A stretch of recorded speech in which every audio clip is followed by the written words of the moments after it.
advocanosonshamisa si lieutenant madzibaba veshanduko panguva inoi aiwa imba yavo yopetrobombewa chiitiko chashamisa nyika yese yezimbabwe. But what is going on with the opposition? Iri kunokongozi panguva inoi the opposition it has been silenced, but vanhu vanoshamisika vachiona maattacks achisanganikwa nevanhu vanosapota mutungamiri wemene opposition vadvocanosonshamisa vanopusha vachida against the regime. Not subscribe or like on the bell icon.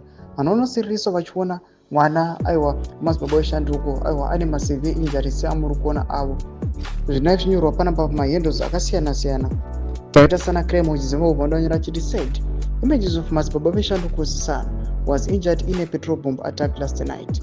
Vana junior flag vanobuda vachiti pro nosonshamisa supporters house petrol bombed in what is viewed as political persecution. Madzibaba veshanduko whose house was petrol bombed last night is crying foul as his son was injured in the attack.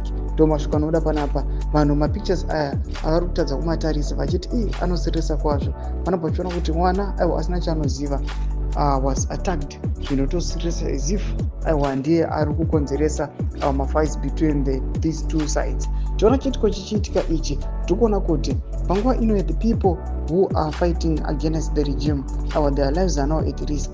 Ngoitaura kana kuvoisa up against the regime ntomuka aiwa mangwana wa behind the bars. Mashoko ari kuda panapa tiri kuona kuti aiwa vanhu vari kusiriswa nechiitiko ichi panguva ino tiri kuona kuti inonzi the Geza revolution. Vatikuona Bombshell Geza kunyange zvake akaexpellwa from the Central Committee and the ZANU-PF party panguva inoi achitsvakiwa nethe regime ndiye ari kukonzeresa chaos.